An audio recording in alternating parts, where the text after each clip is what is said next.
لا يزال الخير حيا لا يزال إن في الدنيا سلاما وظلال أخبر الأيام أنها في وصال قم بنا وانظر لآيات الجمال.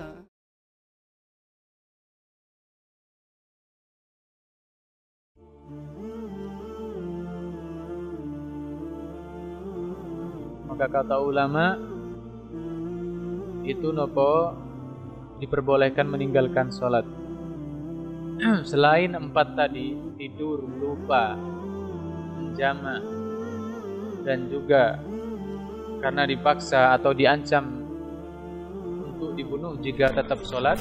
Selain 4 ini tidak diperkenankan dengan alasan apapun meninggalkan sholat. Bahkan kemarin juga saya katakan bahwa banyak dari kita, kaum awam khususnya, sering meninggalkan sholat hanya gara-gara alasan yang sepele. Misalkan nopo jenenge karena musafir, misalkan bepergian. Kulo dulu nome umur 15 atau berapa, pokoknya belum tahu tentang syariat. Sering ketika bepergian ke Madura itu tidak sholat, sering banget. Kalau sekarang kampil sebenarnya tinggal di jamak, tidak sholat di jalan, maksudnya nyampe ke rumah dikodoi. Itu dulu pulau waktu sebelum paham tentang fikih.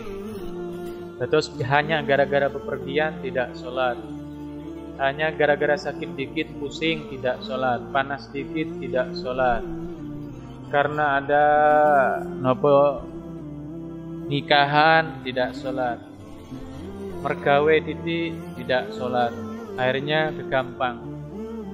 Maka kata ulama, hati-hati. Salah satu penyebab orang su'ul khotimah, jelek akhirnya, waliyadzubillah, artinya meninggal dalam keadaan buruk niku, salah satu penyebabnya ialah ngenteng no sholat. Sehingga kalau bolak-balik menyampaikan, sayokjanya lah kita ini minimal kalau yang laki-laki jagalah sholat dan jagalah keluarganya, kalau yang perempuan jagalah sholat dan jagalah auratnya. Karena walaupun sholatnya benar, kalau sholatnya sudah benar, insyaallah yang lain akan benar. Qala ta'ala, a'udzubillahi minasyaitonir rajim, bismillahirrahmanirrahim, innas sholata tanha 'anil fahsya'i wal munkar. Jadi salat itu dapat membuat orang termotivasi untuk meninggalkan. Ustaz, kok masih banyak orang salat tapi perangainya buruk? Saya katakan bahwa tidak 100% orang salat itu 100% baik, betul. Orang sholat itu kalau bener sholatnya minimal boten angil tuturane, gampang dinasihati, seneng nang pengajian, gampang luluh hatinya. Kalau kulo kali jenengan diperingati apapun, dikasih pengetahuan, itu enggak mau, itu berarti tanda-tanda hatinya itu udah banyak titik-titik hitamnya. Karena kata Rasulullah, orang itu kalau banyak maksiatnya dan tidak sholat, itu hatinya setiap kali maksiat, hatinya itu ada titik hitam. Kalau kita maksiat terus, sholatnya nggak ada, jelas maka hati kita akan gelap, gampang marah sama orang tua, gak manut lah diomongi dan seterusnya. Kalau suami nggak ada apa-apa, nggak ada masalah, marah sama istri. Kalau istri diomongi suami. Tapi kalau sholat minimal sehari semalam kan 1 kali kumpul sholat jamaah dan seterusnya. Terus sholat itu pembeda kulo kali jenengan, dan jenengan juga perlu sadari bahwa sholat itu pembeda kulo kali jenengan dengan orang non muslim. Jenengan kalau lihat seluruh syariat Islam itu semuanya banyak musiman kecuali sholat. Zakat musiman, haji musiman, puasa musiman setahun sekali. Hanya sholatlah yang menjadi ciri khas kita. Hanya sholat. Kalau kita nggak sholat, hampir sama dengan mereka. Karena mereka punya hari raya musiman juga. Terus sholat itu yang membedakan antara kita dengan mereka. Saya bisa jamin siapapun yang mau sholat pasti hatinya lebih terbuka. Lebih terbuka dibandingkan yang tidak sholat. Orangnya tidak hipokrit, bahasanya ini tidak munafik.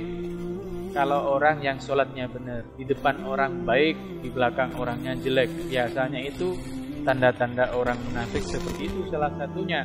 Dan biasanya itu dikerjakan oleh orang yang sholatnya tidak terjaga. Bun, malam ini insya Allah kalau akan menjelaskan tentang syarat-syarat sholat. Bapak Ibu sekalian, syarat-syarat sholat itu maksudnya sesuatu yang perlu diperhatikan pra-sholat, sebelum sholat. Di sini beliau mengatakan, qala bismillahirrahmanirrahim, faslun syurutus sholati thamaniyah. Pekerjaan-pekerjaan pra-sholat itu ada 8. Sebelum sholat pastikan 8 ini telah kita laksanakan. Yang pertama taharatul hadatsaini. Yang pertama suci dari 2 hadas.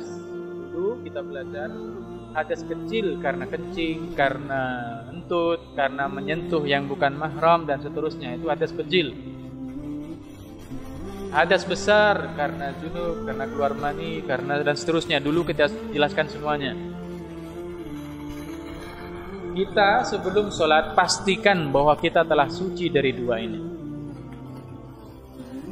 Sebenarnya di sini saya katakan tadi syarat sebelum sholat ada 8. Namun malam ini kalau hanya akan bahas 2 poin saja. Poin pertama mengenai keharusan bersuci sebelum sholat. Bersuci dari hadas. Yang kedua wat taharatu anin najasati fit thawbi wal badani wal makan. Yang pertama suci dari hadas yang tidak kelihatan. Yang kedua suci dari najis yang kelihatan. Di mana? Satu, baju kita. Yang kedua badan, bajunya suci tapi badannya najis, bodoh aja. Yang ketiga wal makan, tempat, bajunya suci, badannya suci tapi tempatnya najis, bodoh aja. Contohnya ntar saya perjelas semua. Mungkin contoh kecilnya saya contohkan, misalnya yang saya katakan dengan ada kotoran cicak misalkan basah dengan injak namanya, injak pas di bawah kaki dengan itu berarti nopo najis, tempatnya akhirnya badannya jadi najis dan seterusnya. Ntar akan saya jelaskan secara detail. Wasatrul aurati, dan menutupi aurat. Terus malam ini hanya 2 ini yang akan saya bahas. Namun ini panjang insya Allah. Yang pertama suci dari hadas. Saya bilang tadi suci dari hadas itu berarti jenengan telah wudu dan jenengan kalau misalkan hadas besar, junub misalkan telah mandi besar, itu suci dari hadas. Namun bagaimana Ustadz kalau misalkan pas lagi sholat kita lupa kalau kita belum wudu. Jadi sholat saja. Saya juga bolak-balik pernah ngalamin ini. Jadi pas sholat, misalkan enak ngobrol sama temennya misalkan. Sebelumnya sholat duhur, ngobrol sampai asar. Asar langsung sholat. Ternyata setelah sholat jenengan ingat bahwa sebelum sholat asar jenengan sudah hadas. Ini gimana Ustaz? Kata ulama, ulangi sholatnya. Kalau masih cukup waktunya, ulangi sholatnya. Kalau misalkan sudah nggak cukup waktunya, jadi misalkan jam 3 adzan asar, misalkan jam 3 sholat jenengan. Jam 3:30, ya Allah tadi saya ini kan hadas, ngentut atau kencing atau menyentuh istrinya atau menyentuh yang bukan mahramnya. Ya udah laksanakan pada 3:30 tadi, laksanakan lagi. Itu namanya i'adah, mengulangi. Kalau ingatnya misalkan maghrib, ya berarti diqodoi. Makanya hati-hati. Terus Ustaz kalau ragu gimana? Jadi misalkan ngeten. Duhur jenengan wudu, sholat genah. Bahkan jenengan misalnya di rumah punya CCTV, jadi kelihatan banget kalau jenengan wudu.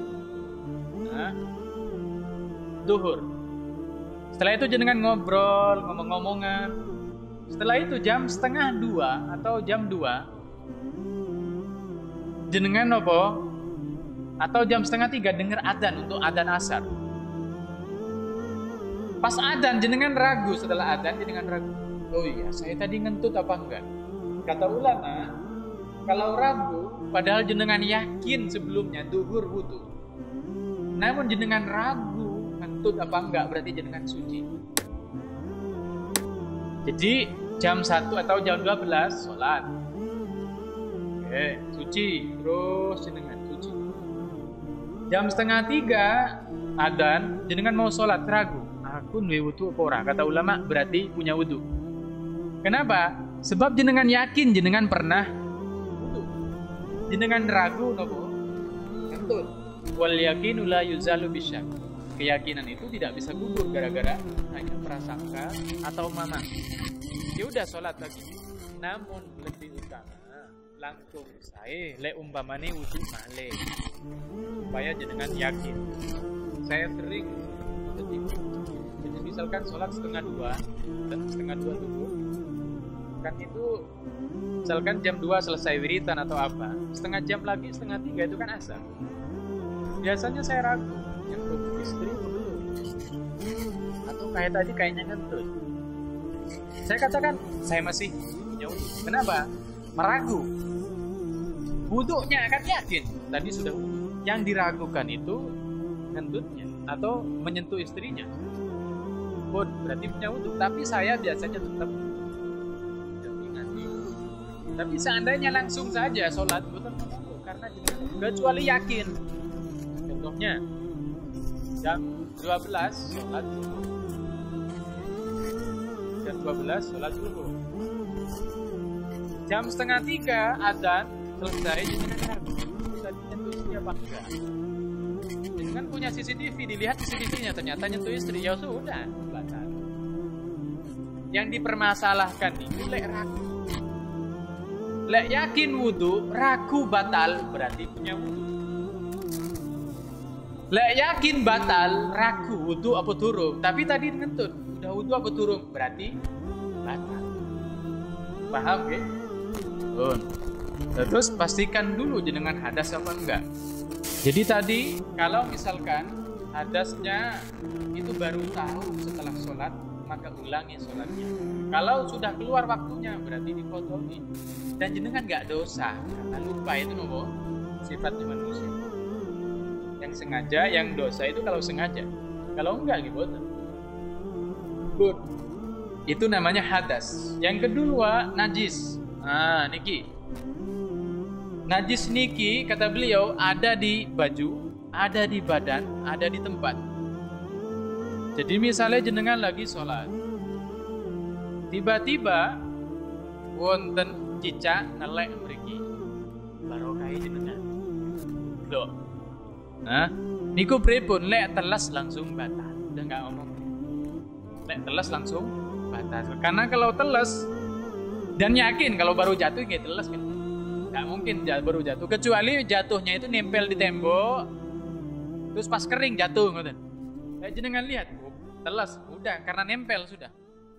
Oke, jadi kalau misalkan di bajunya tiba-tiba ada najis kok basah, darah, kotoran hayawan kayak cicak dan seterusnya jatuh kok basah, ya najis nih. Nggak usah diperpanjang, langsung najis. Yang diperpanjang nih, kalau yang jatuh itu kering. Kalau yang jatuh nopo? Kering. Jadi misalnya pas sholat Allahu Akbar tiba-tiba jatuh nengkat tangannya sini atau di bajunya kering. Kata ulama caranya nih, kalau jenengan tahu dipandeng aja sampai 5 menit. Ini langsung batal sholatnya. Kalau pas tahu langsung disebul, caranya disebul. Cara pertama, jangan diambil. Kalau diambil jenengan batal sholatnya. Nopo? Karena jenengan najis.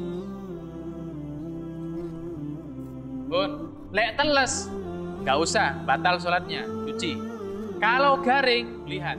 Kalau ada di sini langsung, kalau tahu langsung sebul. Jangan diambil. Dengar ini, ini. Ini jenengan betong ngeten niki batal langsung. Betong ngeten niki langsung batal. Makanya kata ulama satu caranya yaitu disebul. Satu. Yang kedua, atau bajunya dingetenaken.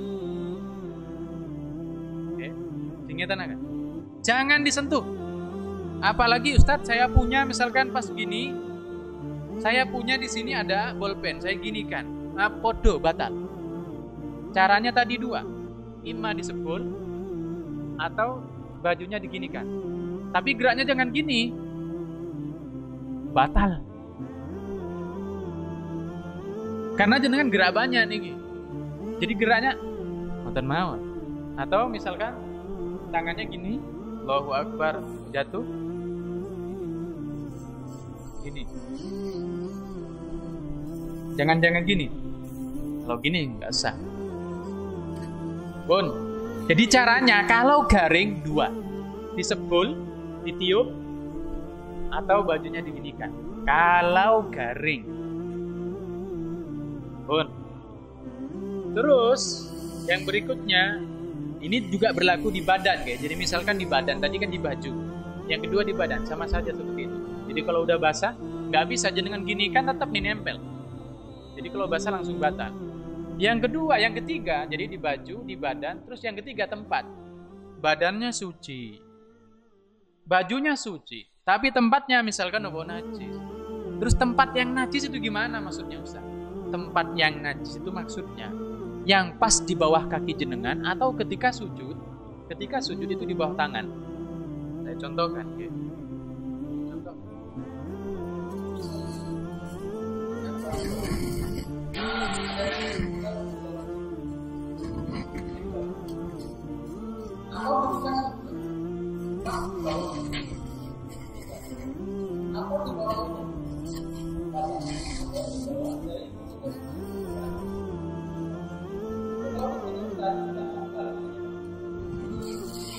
Yang batal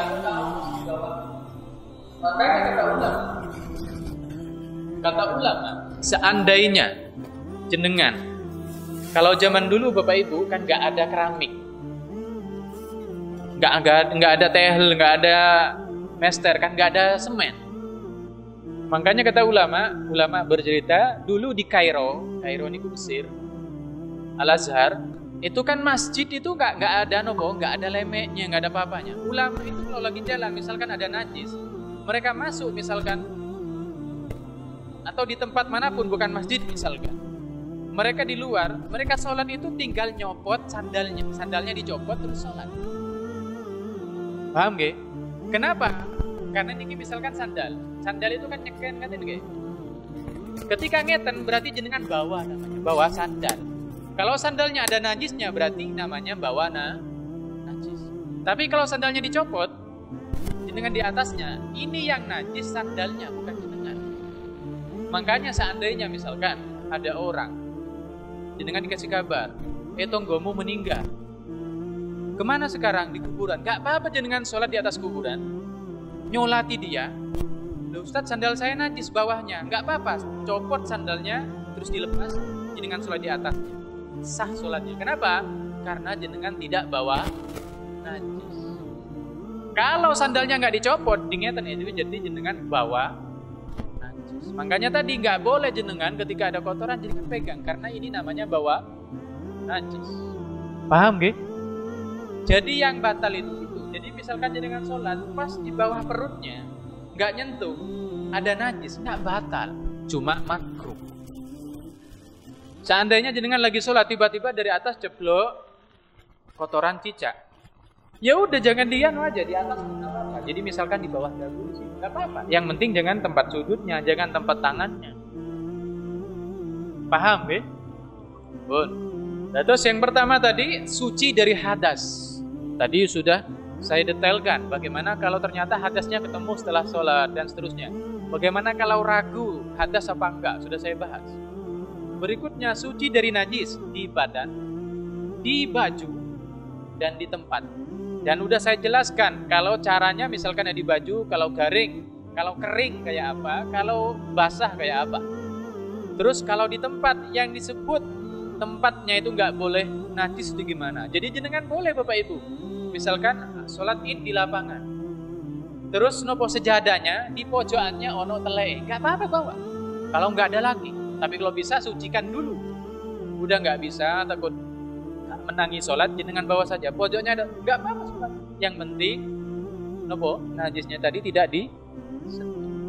disujudi, tidak di bawah kaki dan seterusnya. Hanya saja hukumnya nopo, paham nggih? Jadi nggak apa-apa kayak gitu. Loh Ustaz, kalau misalkan najisnya ada di kepala, tiba-tiba gitu gimana? Misalkan ada di sini, jenengan gimana ya? Jenengan udah, ya tenaga. Biar jatuh, ngoten. Diudik ngeten. Langsung, misalnya ngeten, krosot, tek, misalnya ngoten. Kalau si ahli itu kan sering ngoten. Atau pernah ngoten. Jadi misalnya ini misalkan jenengan pikir, ini pasti telek, misalkan tikus atau apa. Langsung jenengan ngeten. Nah, yang masalah itu sampai jeblok. Yang masalah itu kalau ibu-ibu. Nah, kalau ibu-ibu digitukan kan langsung batal sholatnya. Karena nopo enggak nutup. Yang kita bahas nih cowok. Ala kulli hal. Terus harus suci dari hadas dan najas atau najis. Najis nopo Ustaz? Dulu kita selesai sudah. Jenengan kalau masih pengen dengarkan, udah saya share niku videonya. Nah, kalau udah ada di video niku nopo, itu insyaallah mudah-mudahan jadi amal jariah. Jadi sak waya-waya jenengan bingung masalah niku, jenengan tinggal lihat videonya. Itu bagusnya pengajian niku divideokan kayak gitu, apalagi fikih. Karena kalau sak waya-waya kita lupa, kita bisa putar lagi. Tapi kalau kayak sekarang niki, kalau misalkan nggak direkam, masa saya ngulangin lagi, padahal penjelasannya sama. Berikutnya, satrul aurati, nutup aurat. Sebenarnya pembahasan berikutnya adalah menghadap kiblat. Namun kiblat ini agak panjang sehingga saya bahas minggu depan insyaallah. Nutup aurat. Ulama mengatakan, nah ini mungkin jenengan bertanya-tanya, misalkan Ustaz, bagaimana hukumnya bercadar? Bagaimana hukumnya kalau sholat pakai baju atau celana ngapret? Biasanya kalau cewek nggak pernah saya nemu. Yang sering itu cowok. Celanoan levis, ngapret. Sampai bentuk badannya itu kelihatan. Ini gimana? Bentuknya gitu. Kata ini ulama udah ada Bapak Ibu. Ya, jadi nggak ada di Islam yang nggak dibahas, itu nggak ada Bapak Ibu. Semua dibahas. Dan nggak ada agama manapun yang membahas sedetail Islam. Nggak ada. Kan kalau nggak percaya lihat acara-acara acara-acara ceramahnya agama lain. Itu paling yang dibicarakan hanya tentang ketuhanan. Kalau Islam semuanya dibahas. Fikihnya, cara berpolitik pun tahu Islam itu bagaimana. Siapa yang berhak dipilih, itu semuanya ada.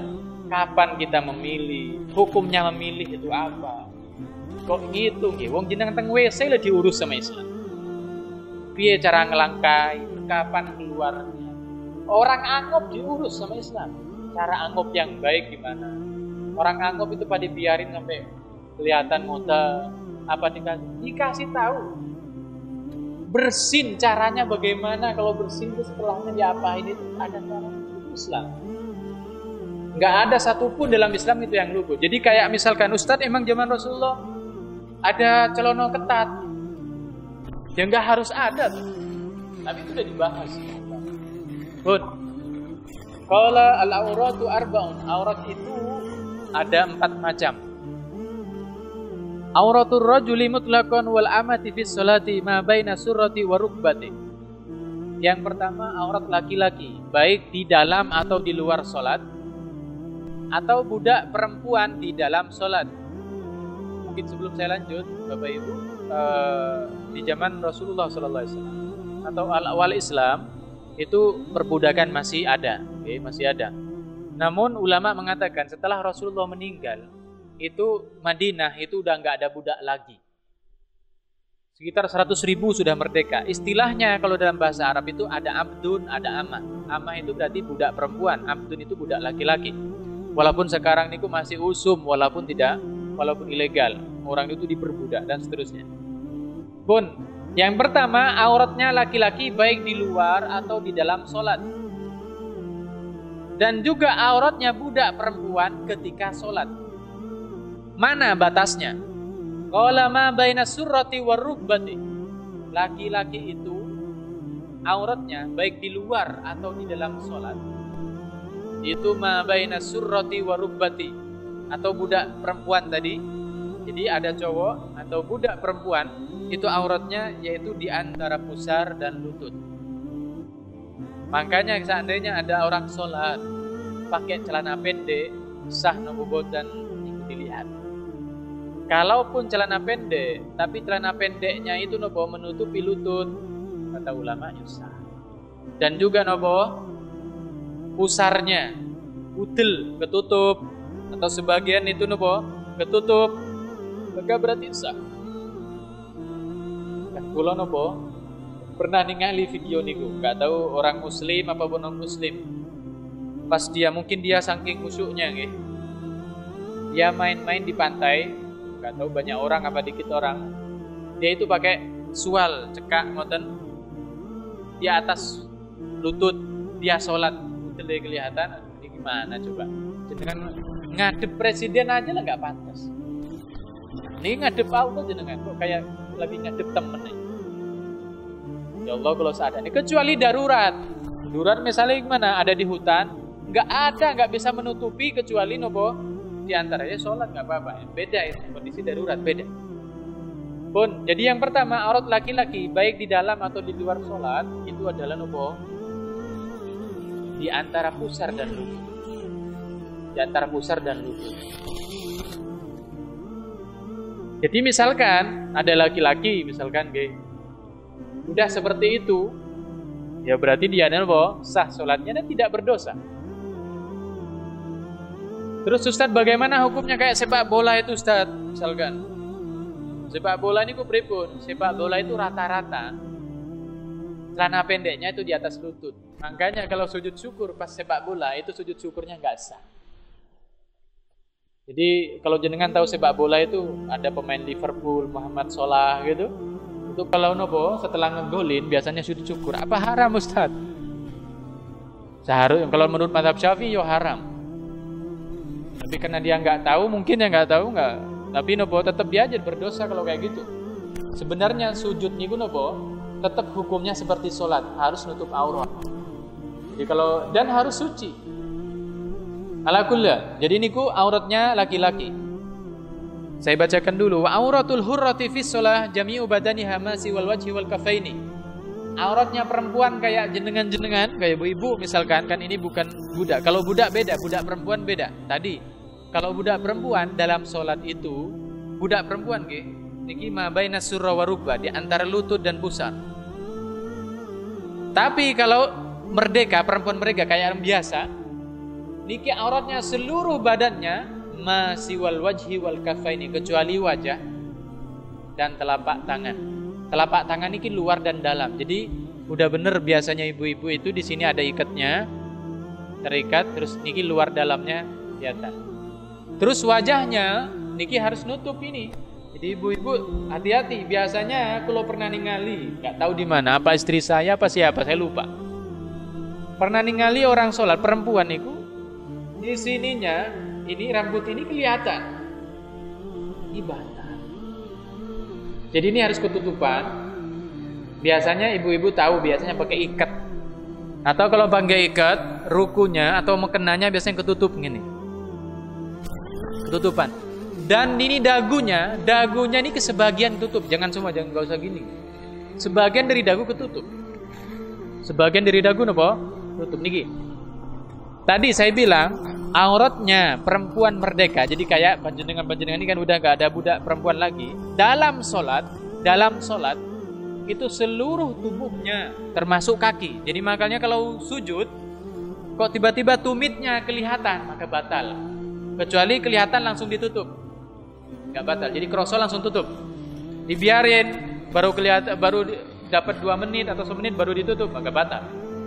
Seluruh tubuhnya wajib ditutup kecuali wajah. Tadi batasnya wajah tadi nopo di sini juga harus ketutupan.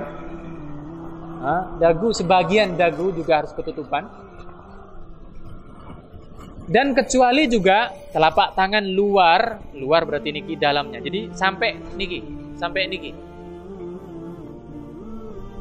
Bapak-bapak juga harus paham biar bisa negur istrinya. Jadi misalkan saya ditegur niku. Jadi hati-hati. Pun wa auratul hurrati wal amati indal ajanibi, auratnya perempuan baik budak atau bukan budak di samping orang yang bukan mahramnya, jami'ul badani, seluruh tubuhnya, wa inda maharimihima wan nisa'i ma baina surra wa rubba. Jadi ulama masih hilaf. Jadi makanya tadi saya katakan ke jenengan, Ustaz, bagaimana hukumnya memakai cadar? Sebagian ulama mengatakan wajib. Namun sebagian besar ulama tidak. Yang penting wajah dan telapak tangan niku napa? Misalkan kebuka enggak apa-apa. Nah, ngoten. Dados ulama ada yang mengatakan bahwa pakai cadar perempuan itu wajib, khususnya sekarang. Zamanul fitnah kata ulama. Masya Allah rusak punan. Ada ibu diperkosa anaknya, anak diperkosa bapaknya, bapak kandung ini kuat, ini berarti rusaknya zaman. Pun, jadi ulama ada yang mengatakan cadar itu wajib. Namun sebagian besar ulama mengatakan tidak wajib. Boleh misalkan membuka wajahnya, misalkan sekadarnya, dan juga nopo tangannya. Nah, ngoten. Ini nopo jenenge? Auratnya perempuan budak atau perempuan yang merdeka, jadi perempuan biasa, ketika ada di samping orang lain berarti bukan saudaranya, bukan mahramnya, maka itu seluruh tubuhnya menurut sebagian ulama. Namun sebagian besar ulama Syafi'iyah mengatakan seluruh tubuhnya kecuali wajah dan nopo tangan. Jadi persis kayak waktu sholat. Makanya kadang lucu Bapak Ibu, misalkan jenengan kalau pergi ke mall, saya pernah lihat itu ke mall biasanya kan ada musolanya. Tapi perlu bangga juga. Jadi misalkan ada perempuan, saya pernah lihat juga ketika di mall saya mau sholat, itu waktu sholat semua ketutupan. Itu kayak biasa, cuma wajah sama tangannya. Keluar sholat, pakai baju ngapret. Kata ulama bilang, seharusnya kalau memang seperti itu waktu sholat, di luar sholat ya harusnya sama. Kan ngoten. Tapi Ustaz, apa nggak diceramai? Iya nggak usah diceramai, ngoten. Orang mau sholat aja udah untung, ngoten. Nggak langsung, Mbak, kok gitu jenengan? Kok hati-hati, nyantai aja dulu. Tapi kalau memang bisa, ya monggo. Tidak, ya monggo. Daripada dia malah menjauh dari Islam. Sedangkan menurut ulama juga mengatakan kalau di depannya lah perempuan yang lain atau mahramnya. Jadi misalkan ada ibu-ibu, di depan perempuan yang lain, ibu-ibu yang lain atau mahramnya, kata ulama, ma baina surra wa rugbah. Auratnya itu di antara pusar dan lutut. Di depannya mahram sudah saya jelaskan dulu. Ada mahram gara-gara nasab, ada mahram gara-gara pernikahan, ada mahram gara-gara nopo? Persusuan. Dulu udah saya jelaskan. Jenengan bisa lihat video yang sebelumnya. Jadi misalkan ada perempuan, di sampingnya nopo? Bapaknya, adiknya, itu sebenarnya auratnya hanya di antara pusar dan lutut. Kalau di depan mahramnya. Loh Ustaz, misalkan ngapunten nih karena fikih nggih. Karena fikih. Sebab dulu saya juga bertanya-tanya, loh kok bisa kayak gitu? Kecuali misalkan nopo bisa menimbulkan fitnah, misalkan walaupun saudaranya sekarang nopo zamanul fitnah. Bukan berarti jadi hati-hati. Apapun yang membuat syahwat, baik dari laki-laki atau perempuan, itu haram dilihat. Bahkan kata ulama, seandainya jenengan lihat tembok, jenengan syahwat, jenengan haram lihat tembok. Jenengan lihat tembok, lihat nopo lemek kayak gini ini, jenengan syahwat ketika lihat, haram. Tapi kalau ditanya auratnya perempuan, di depannya mahramnya, kakak asli nggih, bukan kakak sepupu, bukan. Sepupu itu halal dinikahi, sehingga dia bukan mahram. Di depan kakak kandungnya, di depan bapaknya, di depan adik kandungnya, itu auratnya di antara pusar dan lutut. Ngapunten, makanya seandainya, dan ini penting, dulu ngapunten, saya katakan ke jenengan, saking iskalnya, saya itu timbul pertanyaan, ini kok bisa gitu? Kok bisa kalau di depan suami atau di depan apa? Bapak atau ibu atau saudara atau saudarinya itu kok auratnya di antara ini? Ternyata saya tanya teman-teman, sampai dulu saya tanya di Facebook, monggo yang bisa jawab saya bilang. Kenapa kalau di depan saudara-saudara kita asli bukan saudara sepupu, kenapa kok auratnya cuma di antara pusar dan lutut? Ini enggak bagian dari aurat? Saya tanya dulu. Dan Masya Allah, setelah menikah kulo semerap. Ternyata ketika di keluarga sendiri itu sulit ketika nyusui menghindar dari depan saudara nih. Lah untungnya aurat perempuan di samping perempuan yang lain dan di samping mahramnya itu hanya antara pusar dan lutut. Makanya ketika nyusui kok ketinggal, ngapunten, ini karena fikih. Kok kelihatan oleh saudara kandung atau sebapak atau seibu atau sepersusuan atau bapaknya atau adiknya yang saudara sekandung bukan sepupu apalagi dua pupu, kok nyusui kok kelihatan, niku enggak haram kecuali yang lihat syahwat. Paham nggih? Saya bilang tadi syahwat niku bukan hanya ke orang. Lihat tembok kok syahwat, haram lihat temboknya. Ini ulama mengatakan seperti itu. Ampun. Terus Bapak Ibu, kalau saya simpulkan malam ini pra-sholat, sebelum sholat, 2 hal penting, ada 8 hal penting yang perlu kita laksanakan. Saya masih menjelaskan 2. Yang pertama harus suci dari hadas dan najis. Pun, kalau najis badan, baju dan tempatnya. Hadas kecil atau besar. Kecil ngentut, kencing dan seterusnya. Menyentuh yang bukan mahram dan seterusnya. Sedangkan najis tadi tempat, badan dan juga bajunya harus suci. Berikutnya menutup aurat. Tadi menutup aurat ada beberapa pertanyaan yang saya katakan. Pertanyaan pertama, apakah cadar wajib? Sebagian ulama mengatakan wajib. Namun sebagian besar ulama Syafi'iyah tidak. Yang boleh dibuka itu wajah dan tangan. Dan tangan. Luar dan dalam. Jadi ingatan segini. Pun. Terus nopo? Tadi juga saya katakan bahwa kepala hati-hati di sini kalau rambutnya kelihatan gini, ibu itu misalkan kalau bapak-bapak kan boten, maka itu berarti sholatnya batal kecuali bisa langsung ditutup seketika dan rambutnya nggak kelihatan. Terus tadi saya sudah bilang dagu, sebagian dagu harus ketutup. Pun tadi juga saya katakan aurat dalam sholat dan di luar sholat bagi perempuan itu sama. Menurut sebagian ulama atau sebagian besar ulama Syafi'iyah sama. Terakhir saya katakan Bapak Ibu, yang wajib ditutupi itu dari atas dan samping. Dari atas dan samping. Jadi misalnya jenengan, ngapunten. Misalkan pas sholat gini. Ngapunten, ini sering terjadi bapak-bapak khususnya. Saya kebayang ini karena waktu dulu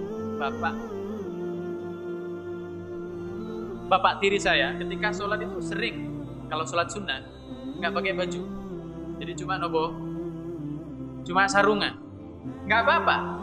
Tapi kalau misalkan yang penting ketutup pusarnya, misalkan lagi sholat, pas lagi sholat, niki bajunya kaosnya niku besar, terus sarungnya, ngapunten saya tunjukkan karena ini bapak-bapak sering salah. Bapak-bapak, nikinya bulatannya niki misalkan di bawah pusar, ini kalau ada itu kan di atas pusar, di bawah pusar sini, kaosnya oblong kecil. Ketika ruku kelihatan ini, untuk sedikit pusarnya batal.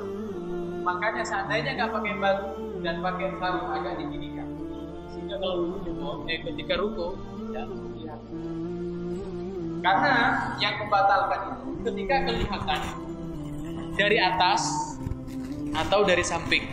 Jadi misalkan dari samping kelihatan batal. Jadi ketika rukuk kok kelihatan batal.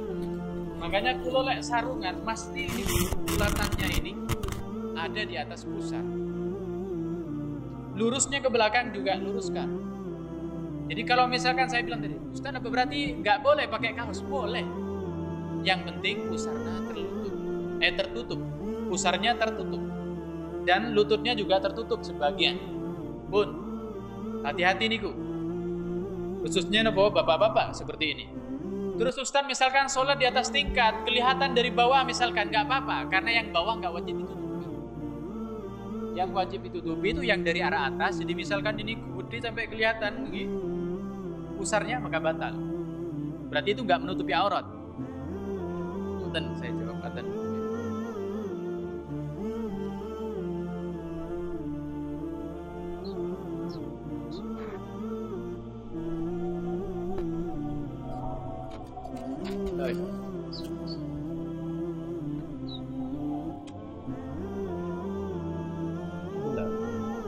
Jadi seandainya ada orang lihat dari bawah, misalkan Pak atau jenengan sholat, kelihatan dari bawah auratnya, misalkan lututnya atau pahanya kelihatan dari bawah pas sholat, maka nopo nggak apa-apa.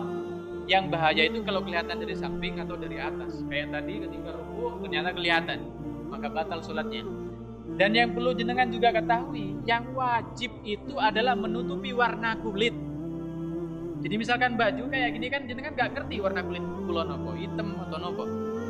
Jadi seandainya sholatnya, tadi pertanyaannya, pakai baju ngapret, itu hukumnya sah sholatnya namun makruh. Ada laki-laki cowok misalkan sholat pakai levis, ngapret, sah sholatnya. Kenapa? Karena kulitnya tidak kelihatan warnanya.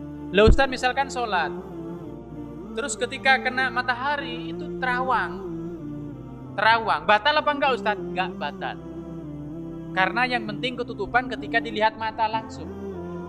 Kalau jenengan sentolopi kok terawang, nah itu enggak nopo, enggak batal. Biasanya kangkang pondok ya, pakai sarung terawang ya. Terus yang wajib itu nutupi kulit. Bahkan kata ulama, seandainya jenengan ada di hutan, yang ada hanya endut, ngerti endut nggih? Tanah basah niku. Terus jenengan lapuri atau nopo ratakan itu endut ke seluruh tubuh sehingga kulitnya tidak kelihatan, itu sholatnya sah. Kenapa? Karena kulitnya tidak kepanggih nopo warnanya. Nah, itu seperti itu. Apa mungkin Ustadz jenengan ngomong apa mungkin? Itu TNI dulu waktu perang nih itu nopo bisa saja mereka nopo kehilangan bajunya, terbakar atau apa hanyut dan seterusnya. Mereka nggak pakai baju. Ya kalau bisa ya pakai baju, pakai godong. Tapi lah pakai godong kan kelihatan pas sujud. Berarti nopo? Ya lapor bendut. Itu sah sholatnya. Paham nggih? Kenapa? Yang wajib itu nutupi warna kulit. Sehingga kalau kelihatan bentuknya ngapret dan seterusnya, entah cowok atau cewek, hukumnya makruh, sholatnya sah. Tapi dia lumayan kebacut juga sholat kok ngapret, ngoten nggih? Nah, pun ngoten nggih, paham nggih? Kita ini cuma 2 poin tapi ini panjang penjelasannya. Suci dari hadas dan najis dan menutupi aurat. Oke, mungkin gimana? Apa mau bertanya apa minggu depan mawon? Awal-awal waktu ini pun masuk niki. Mau bertanya? Apa minggu depan saja? Ini karena pembahasannya memang menarik niki, nggih. Nutup aurat sama nopo? Hadas niki. Cekap nggih? Minggu depan apa mau bertanya, mawon? Mau bertanya? Minggu depan, ibu-ibu, minggu depan mawon nggih? Papa nggih, minggu depan mawon nggih? Tahan mawon pertanyaannya. Minggu depan pas saya buka, langsung saya buka pertanyaan tentang hadas dan menutup aurat. Insyaallah mugi-mugi barokah dan mugi-mugi kula kala jenengan, saya dengan panjenengan semua dianugerahi istiqomah oleh Allah. Karena memang belajar niku berat. Hanya orang-orang tertentu yang mendapat taufik dari Allah yang bisa istiqomah. Banyak ulama-ulama besar niku ketika ngaji muridnya nggak ada. Jenengan tahu yang ngerti pengarang Alfiyah Ibnu Malik itu nggak punya murid satupun. Alfiyah Ibnu Malik, Nahwu, kitab Nahwu paling terkenal seantero dunia, itu beliau nggak punya murid. Kenapa? Memang belajar niku sulit. Memulai itu mudah, tapi istiqomah di dalamnya itu lebih sulit. Makanya kulo sangat mengapresiasi, sangat bersyukur sebagai nirjengan istiqomah walaupun dalam keadaan hujan, karena hanya orang-orang yang dikasih taufik oleh Allah lah yang mau belajar. Dan jenengan perlu tahu juga ditegaskan bahwa belajar itu sejak jenengan balik sejak jenengan lepas dari ayunan ibu sampai kita meninggal, sebelum kita meninggal itu nopo kita tetap wajib belajar. Terus mudah-mudahan kita bisa istiqomah sehingga pahalanya terus mengalir. Allah taala bisawab. Subhanakallahumma wa bihamdika asyhadu an la ilaha illa anta astaghfiruka wa atubu ilaik. Wassalamualaikum warahmatullahi wabarakatuh.